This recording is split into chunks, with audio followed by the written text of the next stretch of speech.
নমস্কাৰ, মই আপিয়াল ৰহমানৰ স্বাগতম জনাইছোঁ এইটি টিপ চেনেললৈ। আজি আমি পঢ়িম ক্লাছ 10ৰ অসমীয়াৰ যিটো পাৰ্ট 5 আছে দৃষ্টান্তৰ। এইটো কবিতা লিখিছে হৰে কৃষ্ণ ডেকাই লিখিছে। এইটো কবিতাৰ পৰা তোমালোকৰ প্ৰশ্নাৱলী যিখিনি প্ৰশ্ন দিয়া আছে সেইখিনি আমি সম্পূৰ্ণখিনি সমাধান কৰিম। লগতে পাঠৰ ভিতৰৰ পৰা প্ৰশ্ন আহে, কবিতাৰ ভিতৰৰ পৰা প্ৰশ্ন আহে, লগতে যি কবি আছে হৰে কৃষ্ণ ডেকা কবিৰ বিষয়ে কিন্তু প্ৰশ্ন আহে। সকলোখিনি মই কৰাই দিম, তোমালোকে ভিডিঅ'টো লাইক কৰি দিবা। তোমালোকক মই আগতো কৈ আছোঁ আৰু এতিয়া কৈ আছোঁ যে অসমীয়া আৰু ইলেক্টিভ ছাবজেক্টত MCQ নাথাকে, বাকী যি মেথ, ছায়েন্স, ইংৰাজী আৰু ছ'চিয়েল ছায়েন্স আছে তাতে অকল MCQ থাকিব। ঠিক আছে, গতিকে বহুতে কৈ থাকে ছাৰ অসমীয়াত MCQ দিয়ে, গতিকে MCQ কিন্তু নাথাকিব, তোমালোকে সেইটো মনত ৰাখিবা। ব'লা আমি যি আমাক প্ৰশ্নাৱলী ভাৱ বিষয়ক দিছে ইয়াৰ পৰা আমি সমাধানখিনি ষ্টাৰ্ট কৰোঁ।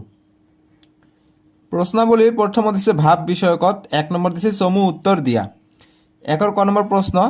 যে কবিয়ে কিমান বছৰ আগতে মানুহজনক লগ পাইছিল? আমি উত্তৰ কৰিম কবিয়ে 25 বছৰ আগতে মানুহজনক লগ পাইছিল। তাৰপিছত খ নম্বৰ প্ৰশ্ন যে মানুহজনে কিয় নিজৰ ঘৰ বিচাৰি পোৱা নাছিল? আমি উত্তৰ কৰিম মানুহজন কুকুৰীকণা আছিল বাবে মানুহজনে নিজৰ ঘৰ বিচাৰি পোৱা নাছিল। গ নম্বৰ প্ৰশ্ন মানুহজনে নিজৰ ঘৰৰ পদূলি ক'ত বিচাৰিছিল? আমি উত্তৰ কৰিম যে মানুহজনে নঙলামুখত নিজৰ ঘৰৰ পদূলি বিচাৰিছিল। ঘ নম্বৰ প্ৰশ্ন মানুহজনৰ ঘৰৰ দাঁতিত কিহে নমস্কাৰৰ ভংগীত আছিল? আমি উত্তৰ কৰিম মানুহজনৰ ঘৰৰ দাঁতিত আগলি বাঁহে নমস্কাৰৰ ভংগীত আছিল। তাৰপিছত ঙ নম্বৰ প্ৰশ্ন কবিয়ে কেনে সময়ত মানুহজনক লগ পাইছিল? আমি উত্তৰ কৰিম কবিয়ে গধূলি সময়ত মানুহজনক লগ পাইছিল। তাৰপিছত 2 নম্বৰ প্ৰশ্নবিলাক দিছে যে 7 মহলীয়া ঘৰৰ বাহিৰত ৰৈ থকা মানুহজনে কবিৰ সৈতে কি কি কথা পাতিছিল? তোমাৰ নিজৰ কথাৰে লিখা। আমি উত্তৰ কৰিম 7 মহলীয়া ঘৰৰ বাহিৰত ৰৈ থকা মানুহজনে কবিলৈ সন্দেহৰ দৃষ্টিৰে চাই ভাড়াঘৰ বিচাৰি আহিছে নেকি সুধিছিল। মানুহজনে কবিৰ উত্তৰলৈ বাট নাচাই নিজেই নিজৰ মনোভাৱ প্ৰকাশ কৰিছিল। আৰু লাষ্টত দিম যে মানুহজনে পোনতে কৈছিল যে কুবেৰৰ এই মহলাত ক'ত ভাড়াঘৰ পালেও তাত শান্তি নাপাব। তেওঁ আকৌ কৈছিল যে মৰিলেও দাহ কৰিবলৈও এজন মানুহ নাই, জখৰ পোৱালিৰ দৰে তাৰ মানুহবোৰে কোনেও কাকো চিনি নাপায়। এইদৰে বৃদ্ধ মানুহজনে এইবোৰ কথা পাতিছিল। 3 নম্বৰ প্ৰশ্ন ভেৰি ভেৰি ইম্পৰ্টেণ্ট প্ৰশ্ন যে দৃষ্টান্তৰ কবিতাটোৰ মূলভাৱ লিখা, বা মূলভাৱ বা তোমালোকৰ পৰীক্ষাত সাৰাংশ বুলিও আহিব পাৰিব, বা আহিব পাৰে যে দৃষ্টান্ত কবিতাটো গদ্য আকাৰে লিখা, সেইটোৱে মূলভাৱ বুজাব। কুৱেশ্যনটো এনেকুৱা ধৰণে ঘূৰাই আহিব পাৰে। আমি 3 নম্বৰটোৰ কাৰণে এনেদৰে উত্তৰ কৰিম যে হৰে কৃষ্ণ ডেকাৰ দৃষ্টান্তৰ কবিতাটি এটি আধুনিক কবিতা, বাস্তৱ সমাজৰ চিত্ৰ ইয়াত প্ৰকাশ পাইছে। আজিৰ সমাজত পুৰণি দিনৰ সেই আত্মীয়তা নাই, ইয়াত দয়া মৰম ভালপোৱা সময়ৰ লগে লগে মানুহৰ মাজৰ পৰা শান্তি হেৰাই গৈছে। কংক্ৰিটৰ ওখ ওখ দেৱালবোৰে যেন মানুহৰ হৃদয়ত প্ৰাচীৰ সৃষ্টি কৰিছে। আৰু লাষ্টত দিম যে 25 বছৰীয়া দুটা দৃশ্যপটৰ মাজেৰে দুখন সমাজৰ ছবি ইয়াত প্ৰকাশ কৰিছে। এখন সমাজ আছিল প্ৰকৃতিৰ নিচে কাষত, য'ত আছিল কাকিনী তামোলেৰে পৰিপূৰ্ণ এখন নিজৰ ঘৰ। তাত 25 বছৰ পিছত সকলো সলনি হ'ল। কাকিনী তামোলৰ বাৰীত এতিয়া গঢ়ি উঠিল ওখ ওখ অট্টালিকা, থাকিবলৈ বহুত ঘৰ হ'ল। আৰু লাষ্টত দিম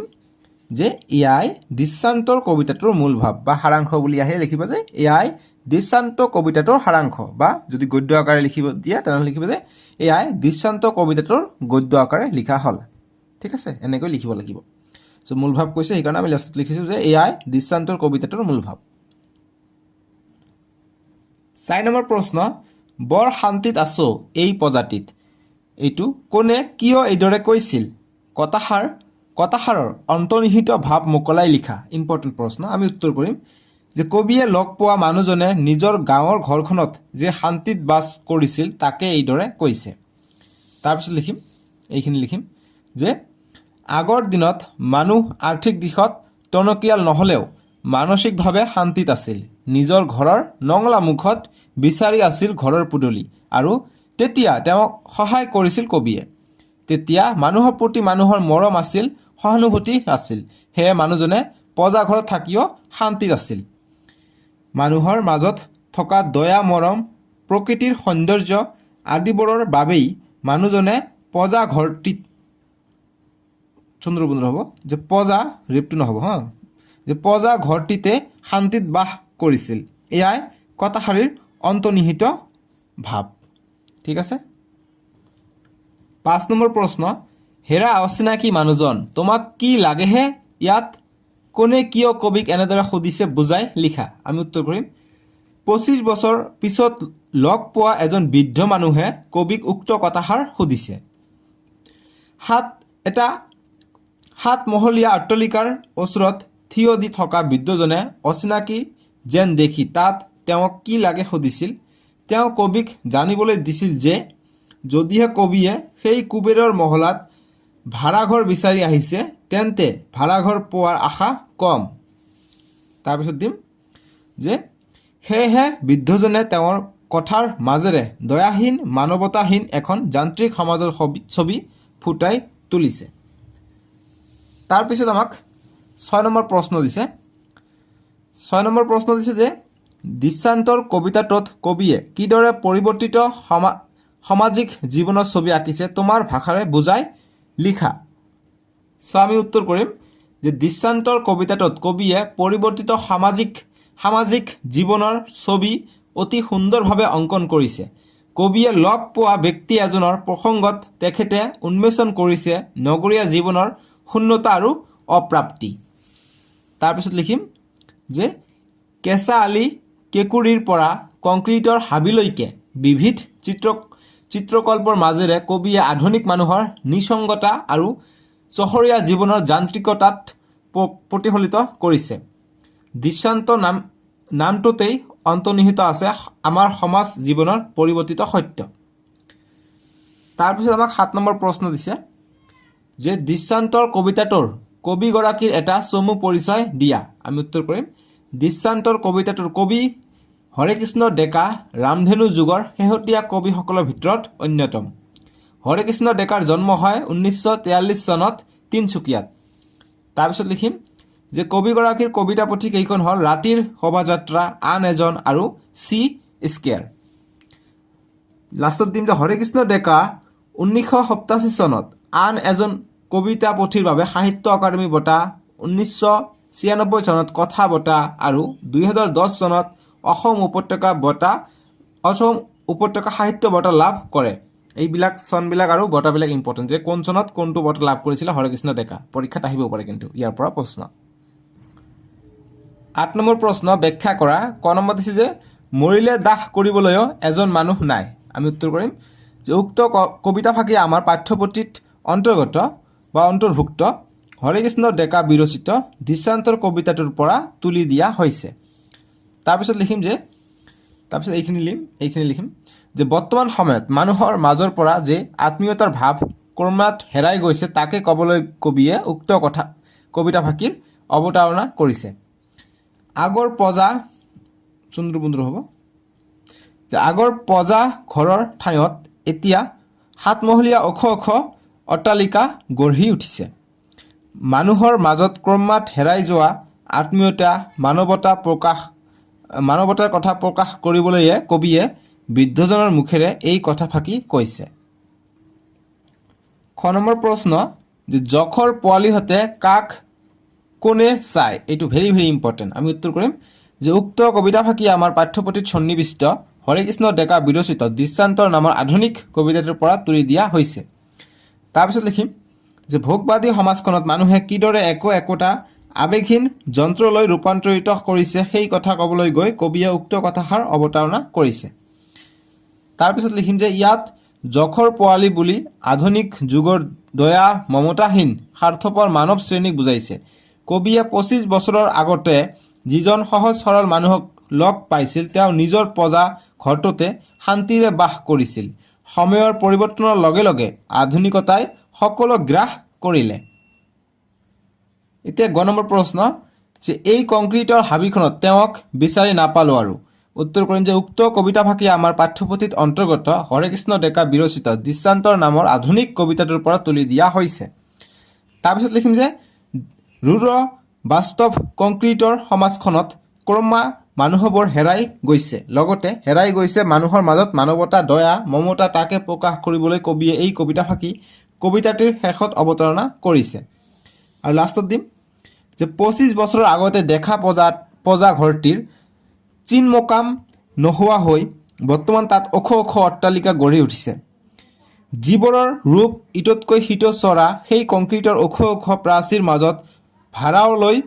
ভাড়ালৈ ঘৰ পোৱা যায় কিন্তু তাত শান্তি নাই এইদৰে প্ৰতিজন লোকেই নিজৰ মাজতে হেৰাই যাব ধৰিছে এতিয়া আমাক দিছে ভাষা বিষয়কত 1 নম্বৰ দিছে যে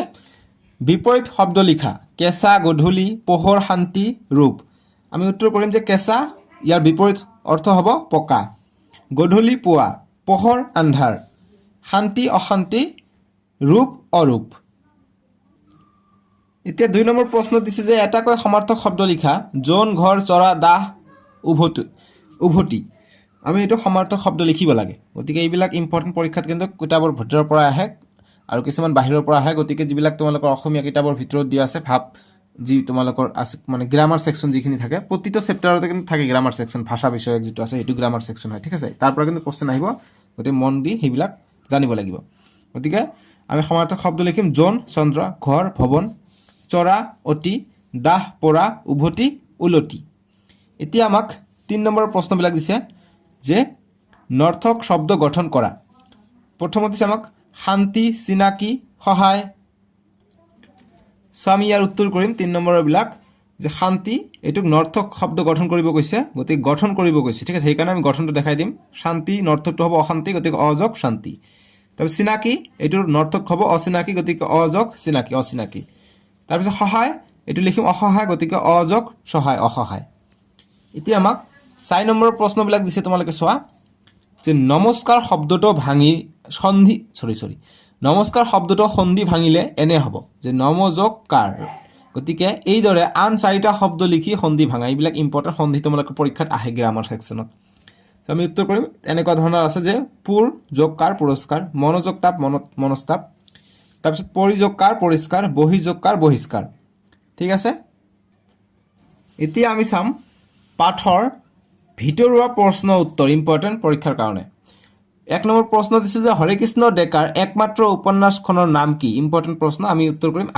আগন্তুক আছিল হৰেকৃষ্ণ ডেকাৰ একমাত্ৰ উপন্যাস আগন্তুক তাৰপিছত 2 নম্বৰ প্ৰশ্ন যে দৃষ্টান্তৰ কবিতাটোৰ কবি কোন আমি উত্তৰ কৰিম হৰেকৃষ্ণ ডেকা আৰু বাকি যে হৰেকৃষ্ণ ডেকাৰ বিষয়ে পঢ়িছিল কিমান চনত সাহিত্য একাডেমি বঁটা লাভ কৰিছিল গতিকে সাহিত্য একাডেমি বঁটা লাভ কৰিছিল 1987 চনত তাৰপিছত আকৌ তেওঁ কথা বঁটাও লাভ কৰিছিল 1996 চনত তাৰপিছত যি আছে অসম উপত্যকা সাহিত্য বঁটা 2010 চনত লাভ কৰিছিল গতিকে হিকিনি কিন্তু ইম্পৰ্টেন্ট হিকিনি পঢ়িবা ঠিক আছে গতিকে কবি পৰিচয়ৰ পৰা পঢ়িবা দেখাই দিও কবি পৰিচয়ৰ পৰা কিন্তু তোমালোকৰ পৰীক্ষাত আহিব গতিকে কবি পৰিচয় পঢ়িবা তেওঁ হৰেকৃষ্ণ ডেকা দা সেন্টিনেল কাকতৰ কি আছিল সম্পাদক আছিল সো এটো কি বঁটা পাইছিল এইফালে দিয়া আছে পেজ নম্বৰ 24ত হেবিলাক পঢ়িবা ঠিক আছে গতিকে পাঠৰ ভিতৰৰ মই বস্তুখিনি কৈ দিলো আৰু দুটা প্ৰশ্ন মই বনাই দিছো তোমালোকৰ যাতে আইডিয়াটো হৈ যায় ঠিক আছে সো আজিলৈকে আহো বাই বাই টেক কেয়াৰ ভিডিওটো লাইক কৰি দিবা আগত এতিয়া কৈ আছো যে অসমীয়াত কিন্তু এমসিকিউ না থাকে নাহে ঠিক আছে 1 নম্বৰ প্ৰশ্ন আহিব সো আজিলৈকে আহো চেনেলটো সাবস্ক্ৰাইব কৰি ৰাখিবা আপিএল ৰহমান ইউটিউব চেনেলটো আৰু নেক্সট ভিডিওত তোমালোকৰ যদি নেক্সট চেপ্টাৰ আছে চেপ্টাৰ 6 উদ্যোগী হও আহা এটো তোমালোকৰ ডেসক্ৰিপচনত পাই যাবা নহলে স্ক্ৰিনত দিছে তাতে ক্লিক কৰি চাব পাৰিবা ঠিক আছে সো স্ক্ৰিনত দিছে তাতে ক্লিক কৰি চাই লোৱা